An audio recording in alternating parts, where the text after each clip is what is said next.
Lesson में आपका स्वागत है। इस वीडियो में मैं बात करने वाला हूं मल्टीपल सोर्सेस ऑफ इनकम के बारे में। अगर आप अमीर बनने की ख्वाहिश रखते हो तो सिर्फ एक इनकम सोर्स पे आप डिपेंडेंट नहीं रह सकते हो। जो भी अमीर लोग हैं, ऐसा माना जाता है कि एक एवरेज मिलियनर के 7 अलग अलग इनकम सोर्स होते हैं। कुछ के बारे में मैं आपको बताने वाला हूं अभी, बट उससे पहले आपको ये जानना जरूरी है कि मल्टीपल सोर्स ऑफ इनकम होना जरूरी क्यों है।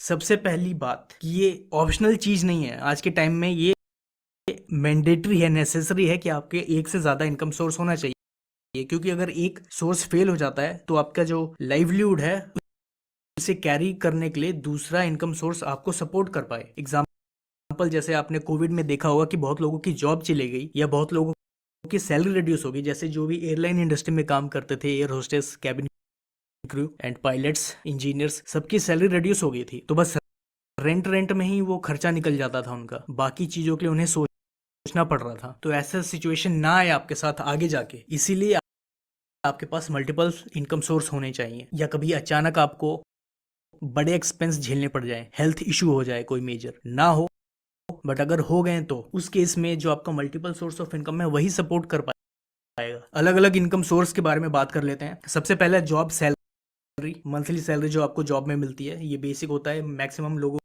की यही होती है। इसके अलावा रेंटल इनकम, अगर आपने कोई कमर्शियल या रेजिडेंशियल प्रॉपर्टी अपनी ले रखी है और उसको रेंट पे लगाया हुआ है और टेनेंट्स जो है आपको मंथली रेंटल इनकम देते हैं, तो ये आपका सेकंड सोर्स ऑफ इनकम हो सकता है। थर्ड, इंटरेस्ट इनकम, आपके बैंक में जो भी रुपए होते हैं उसके ऊपर सेविंग इंटरेस्ट मिलता है करीब 3-4% के बीच में, उसे हम इंटरेस्ट इनकम कह सकते हैं। या फिर हम P2P लेंडिंग करते हैं, अगर पीयर टू पीयर लेंडिंग, तो उससे जो हम रुपए जनरेट करते हैं उसको भी हम इंटरेस्ट इनकम की कैटेगरी में डाल सकते हैं। नेक्स्ट है रॉयल्टी इनकम।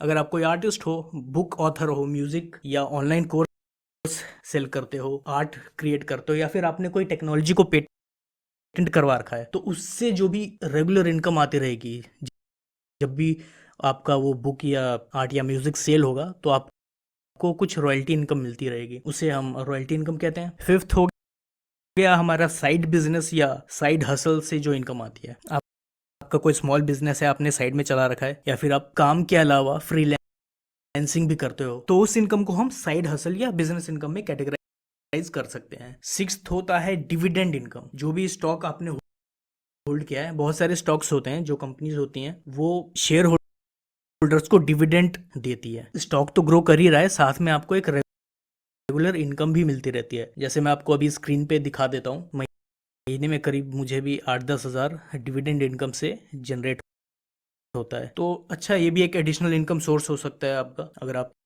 ऐसे स्टॉक्स में इन्वेस्ट करते हो जिससे आपको डिविडेंड मिलता है तो। और सेवंथ है कैपिटल गेन्स इनकम। अगर आपने कहीं स्टॉक इन्वेस्टमेंट किया हुआ है, या आप ज्वेलरी को बेचते हो, या आपकी कोई प्रॉपर्टी है उसको आप बेचते हो, तो जो कैपिटल एप्रिसिएशन होता है, मतलब आपने 10 लाख की प्रॉपर्टी खरीदी और आपने उसको 15 लाख में बेचा, तो 5 लाख का आपको यहाँ पे गेन हुआ, उसको हम कैपिटल गेन्स इनकम में कंसिडर करते हैं। तो ये 7 अलग अलग सोर्स ऑफ इनकम है और हमें कोशिश करनी है कि हम ज्यादा से ज्यादा सोर्सेस ऑफ इनकम अपने पास रखें। अब इसमें 2 चीजें हैं जो सबसे ज्यादा रुपए बनाती है अमीर लोगों के लिए। सबसे पहला होता है बिजनेस और सेकंड होता है इन्वेस्टमेंट। अब बिजनेस में क्या है कि रिस्क बहुत होता है, टाइम बहुत लगता है और स्टार्टिंग कैपिटल भी बहुत ज्यादा चाहिए होता है। एक छोटा मोटा बिजनेस स्टार्ट करने के लिए कम से कम 2 से 3 लाख तो आपको लगाना ही पड़ेगा, और बिजनेस में एक्टिव इन्वॉल्वमेंट आपको देनी पड़ेगी।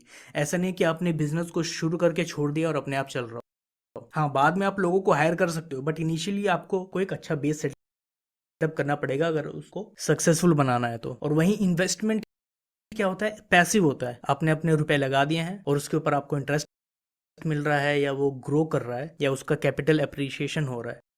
एग्जाम्पल, हम FD और RD करवाते हैं बैंक में। गोल्ड हो गया, हमने खरीद के छोड़ दिया, कुछ साल बाद गोल्ड का दाम बढ़ जाता है। इसी तरह प्रॉपर्टी का भी मोस्टली बढ़ जाता है। या फिर म्यूचुअल फंड में हमने रुपए डाल दिए, या शेयर मार्केट में हमने कोई स्टॉक खरीद लिया, 3-4 साल बाद उसको हमने बेचा तो उसका जो वैल्यू है वो बढ़ गया, तो हमें अच्छी खासी उस पर इनकम हो जाती है। इन्वेस्टमेंट भी अलग अलग तरह के होते हैं। पहला जैसे मैंने बताया RD FD या फिर प्रोविडेंट फंड। ये सबसे सिंपलेस्ट होता है, रिस्क फ्री होता है। बेसिकली ऐसा है इसमें कि अगर आपने रुपए डाला है तो ये गारंटी है कि आपके रुपए डूबेंगे नहीं, और क्योंकि ये कम रिस्की होता है इसका रिटर्न भी बहुत कम होता है। सेकंड हो गया गोल्ड या फिर प्रॉपर्टी। अब गोल्ड या प्रॉपर्टी लेना बहुत एक्सपेंसिव है, आपके पास अच्छी खासी इनकम होनी चाहिए और इसको सेल करने में भी टाइम लगता है। प्रॉपर्टी को आप सेल करोगे तो ऐसा नहीं कि आज आपने सोचा सेल करने के लिए और अगले दिन आपका सेल हो जाएगा, आपको अच्छा बायर ढूंढना पड़ता है और इसकी लिक्विडिटी इसलिए जल्दी नहीं होती। लिक्विडिटी मतलब आप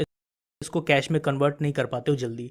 एफडी आरडी को आपने आज तोड़ा, थोड़ी देर बाद ही आपके रुपए आपके बैंक अकाउंट में आ जाते हैं। गोल्ड या प्रॉपर्टी में इतने जल्दी नहीं होता है। गोल्ड आपको जाना पड़ेगा ज्वेलरी वाले के पास, उसके बाद हो जाता है। इसमें गोल्ड में होती है थोड़ी लिक्विडिटी बट वो एक्सपेंसिव होता है। इसी तरह प्रॉपर्टी सबसे ज़्यादा टाइम लगता है प्रॉपर्टी को लिक्विडेट करने में या फिर मतलब उसको कैश में कन्वर्ट करने में। थर्ड है हमारा म्यूचुअल फंड। म्यूचुअल फंड उन लोगों के लिए सही है जिन्हें डायरेक्टली स्टॉक्स में इन्वेस्ट नहीं करना है।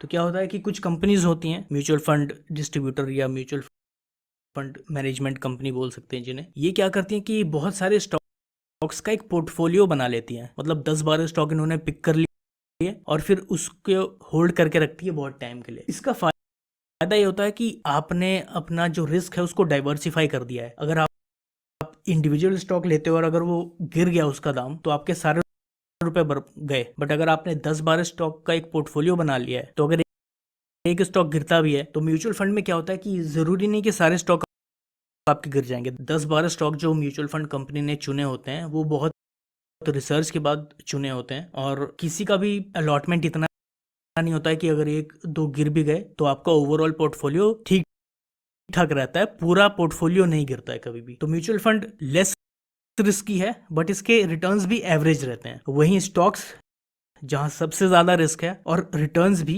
इसमें सबसे ज्यादा होते हैं। इन्वेस्टमेंट हमने जान लिया कौन कौन से अलग अलग तरह के हो सकते हैं। अब इनमें से हमें किस में इन्वेस्ट करना है, कैसे स्टार्ट करना है, कितना इन्वेस्ट करना है और कैसे इन्वेस्ट करना है, ये नेक्स्ट लेसन में बात करते हैं।